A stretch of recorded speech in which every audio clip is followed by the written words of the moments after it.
Welcome back to Tom's DIY Garage, and we are on one of the best field trips ever.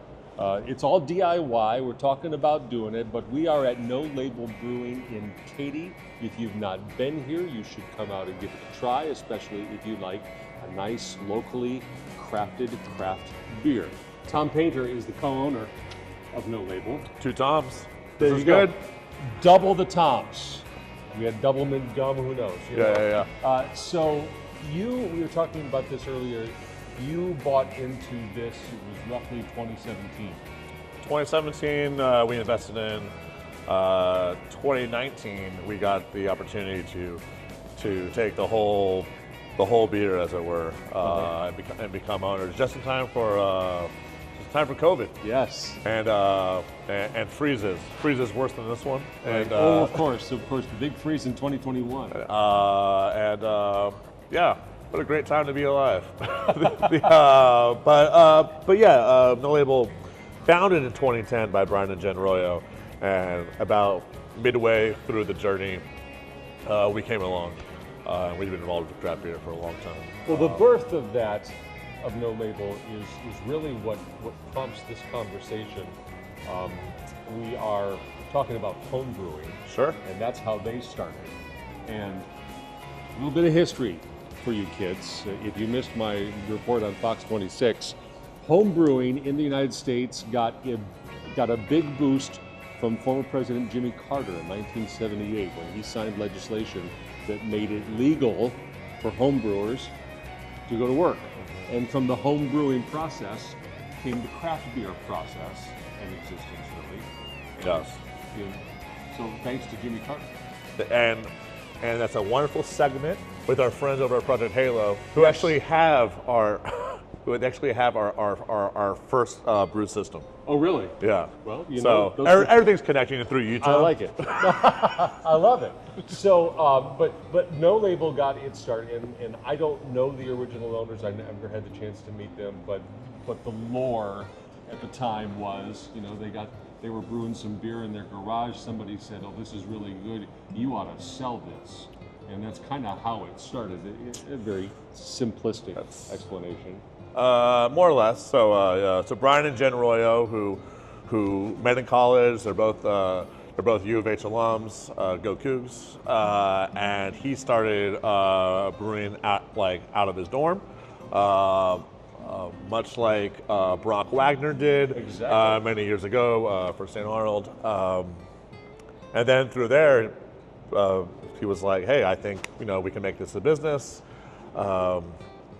Jennifer, one of the co-founders, his wife, she was like in the business school, and so she was kind of like, "Hey, this is how we're going to do it." And they set up shop at the ARG dryer, better known as the MKT. Mm-hmm.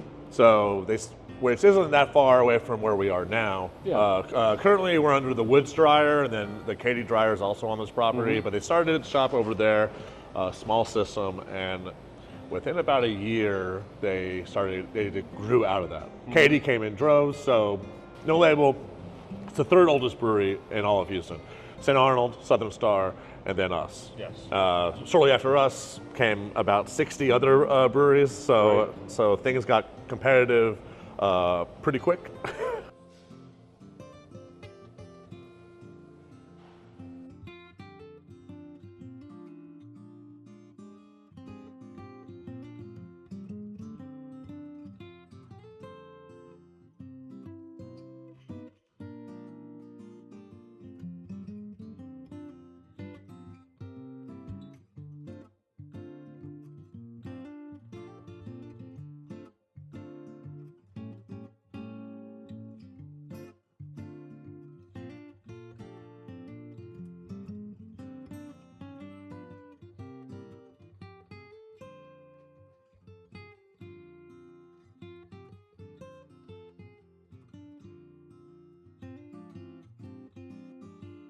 But the good news about it is the beer's gotten better because with all that competition, there are more breweries that are just making quality, delicious beer. If Brewery A wants to sell its beer, Yeah. and Brewery B down the street wants to sell its, then they each need to rise above and use Sure. each other as competition And- to some degree. And I, you know, I mean, we distribute beer all across the state of Texas. We're in grocery stores, we're in bars, but for me, the love of craft beer is very taproom specific. Ryan Traylor is the head brewer here at No Label. You've been here how long? I've been here for a little over 4 years. Okay, so, and before that you were doing what? I was brewing beer in San Diego. Welcome, San Diego, welcome California. to Texas. Big difference, huh? Yeah. Yeah. Yeah, big difference. But So you've learned a few things over the years. yeah, definitely. Did you get your start in home brewing, your interest in beer making? I did, right in my kitchen. Like a lot of people. Yeah, started in my kitchen, then eventually moved to the garage and took over the house, and then I just wanted to do it professionally. Which is not unlike the story that started No Label as well. No, very similar story for sure. So we have talked about this in the past, but what you do here ultimately at its core is no different than what the home brewer does. How true is that? Yeah, I mean, essentially you're making beer. So you could do it in your home, you could do it on a larger production scale. There's definitely a little bit more equipment involved on the production, professional side of brewing. Right. But ultimately, yes, you're using the same vessels essentially, the same ingredients, the same processes. It's all very similar. Same chemistry, basically. Same chemistry. Yeah. So if I'm the home brewer and I look at an operation like this, and the beer drinker is thankful that an operation like this exists, and I'm thinking, I might like to try making some beer. Where do I start? There was a store here in the Houston area long ago that has since closed, unless I'm wrong. That was just, you could walk in and get all the home brewing stuff you want, but now it's not there. Where do I start? So yeah, I mean, a storefront is probably the best just to support your local home brew shop. But if that's not an option, there's really good sources online. There's places like More Beer, Northern Brewer. There's a lot of good vessels online to access that could get you started with home brewing. You can get kits already set up, ready to go if you want to go that route. Instructions, everything. I would recommend probably starting off small and then work your way up and just learn the process first. There's a lot to learn, so you don't want to just jump right into like trying to brew like your brewery's favorite beer. You want to just kind of take it from the beginning, read and just learn about it. That's the best bet, because if you don't get the early stages of like beginning brewing down, you'll never be able to make good beer in an advanced level. Mm-hmm. So. And when you talk about that, there are very kind of strict, distinct parameters that this process needs to stay within. Otherwise, you end up with some real crap. That's correct. Yeah, I mean, there's definitely processes that apply to home brewing and to professional brewing. Those don't really change. It's really just volume size that changes over the time, and then with that becomes different equipment sizes. But essentially, brewing a 5-gallon batch at your house is really no different than brewing a 20-barrel batch here at No Label. Mm-hmm. You're just dealing with way more ingredients and a little bit bigger equipment. A few other things that you probably don't have at home that you don't essentially need right off the bat, like pumps and all that. Like you don't need all those right off the bat. You can do a lot of gravity feeding. It's not a cheap hobby. It's definitely not a cheap hobby. And then it takes over your life, so it becomes very expensive. Because you're probably going to get hooked on it. I would imagine if it was meant for you and you brew your first batch, like you're going to be hooked for life, like I was. But you don't need a lot of expensive equipment to get started.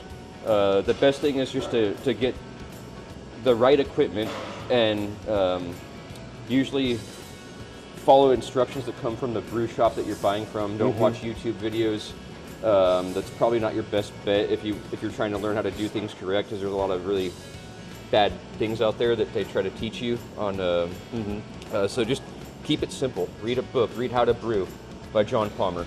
That's a great first book to get if you're trying to learn how to brew. Even if before you go buy equipment, that'd probably be a great way to just learn if this is something you want to do, because it explains like the process from beginning to end, this being sanitary, which is a huge part of brewing. Bacteria can just completely ruin a beer. And so it's just, it's important. One little bug goes rampant and your whole batch is gone. You could really screw up a batch from not being clean. Yeah. So clean, sanitary, following specific procedures and just learning those and getting it down and mastering one step before you move on to the next, I would essentially say. Do you remember, because you talk about starting in your kitchen and then your garage, do you remember the first batch of beer that you brewed? Yeah. What was it? It was an Irish Red. Yeah. Well, that was adventurous. Yeah, it was a long time ago. They didn't really have, like I started out by buying an ingredient kit, like a 5-gallon homebrew setup. And there's there's basically 3 types of brewing ways to brew. There's like your beginning stages is extract brewing, and then the next stage would be what they call a partial mash, which you're kind of using grain that you use in all grain brewing, but along with some extract to kind of beef up the gravity. You don't need as much equipment for that as you would for the advanced brewing, which is all grain brewing, which you're taking grain, turning it into wort. And you're cooking it down, and you're as opposed to the extract kit. It's already done. You get a big plastic bag of stuff. Yeah, either powder or liquid, and it's basically they've already pre-made what we're doing here by putting grain into a mash tun, letting it steep on water. Bring it back into the camera. Letting it steep on water and basically creating what they call wort. So you can do that, create your own wort, which is the most advanced technique of brewing. But the way most people do start is with extract brewing, which is probably not necessarily the cheapest, because extract's pretty expensive because they're pre-making it for you, but you don't need as much equipment, so you don't need to invest like hundreds and hundreds of dollars into the equipment you would need for an all grain setup. You could literally spend like a couple $100 and you could get started with a small little home brew, like 5-gallon setup. So tell me about tasting that Irish Red the first time, kind of an experiment on whether did it work or did it not? Did you take a taste? Yeah, so I drank it definitely tried it before it was fully carbonated, because you're like antsy, because back then it's like your bottle like for me, we bottle conditioned it before I got my kegs and started doing draft beer. We had bottle conditioned it, which takes about 2 weeks before it carbonates. I'm pulling bottles after like 4 or 5 days that aren't even carbonated, trying it, like, oh, it's the best beer ever, right? I would like to go back now and try it, because I'd probably have a different opinion. But at the time, I thought it was delicious, and when it did become fully carbonated after a couple weeks, it was really fun to drink it with my friends and my family, and brew another batch of beer and just continuously. And I was hooked. I knew from the first time that I brewed it. Like, I still look back on the picture of me with my carboy full of it. It's like the smile on my face, and I knew, like right then, I told my wife, like, I'm hooked. Like this, I want to do this for the rest of my life. And here you are. Yeah, and I eventually it took over my life, and I loved it so much. There are a lot of kits out there and systems that suggest streamlining the process. I'm sure you've seen some of them. What do you think? No, absolutely not. Go with the proven method of a carboy, or even you can even go fermentation bucket. I'd recommend a carboy. Go with that route. Don't get the Mr. Beer kits, things like that, where you put it all into one and then it's done in 2 weeks in your fridge and you're pouring it out of a little spigot. You're going to waste your money and you're not going to be happy with the results, because it's not going to be a good product. If you want to get into brewing, I would just recommend starting out 5-gallon extract kit from a home brew store, and that's going to be your best bet of learning what beer making is about and the processes in which you can take and advance into the next step of brewing if you want to continue. That's your foundation. That's the foundation, I would say. I'd just start out at the beginning and just learn about it, and learn what you're doing and why you're doing it and what these ingredients are doing to create this product. And if you start learning about the processes and the ingredients that you're using, it's going to make your beer better. Lest you think these guys don't know what they're talking about when it comes to beer, No Label Brewing has won a bunch of beer awards. Most notably this past year, the World Beer Cup Gold Medal for their Perpetual Peace in the barrel-aged strong beer category, which means if you enjoy one of these, try just one, don't do any driving. Either way, their state representative this past summer, Mike Schofield, recognized the brewery for their achievements.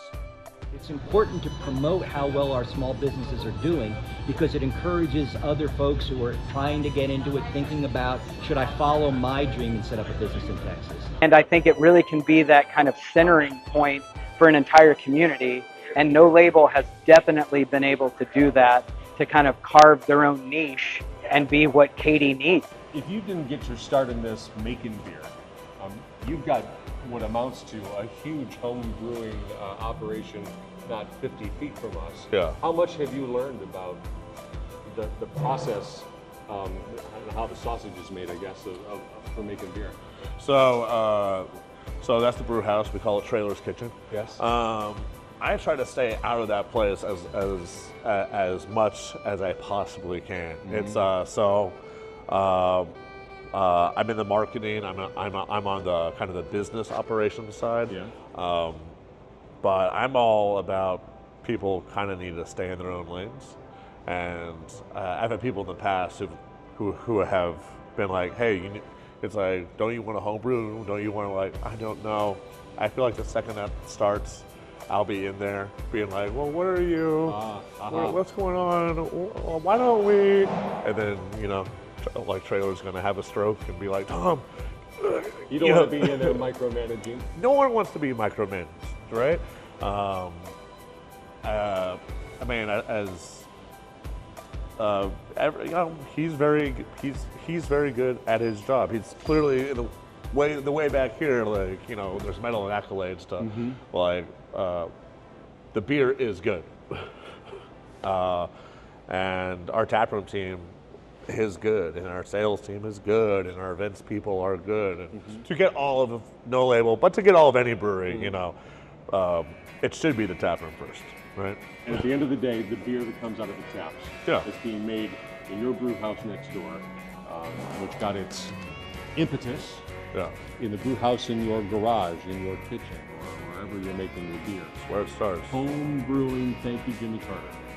There you go. Yeah. Tom, thank you very much. Thank you.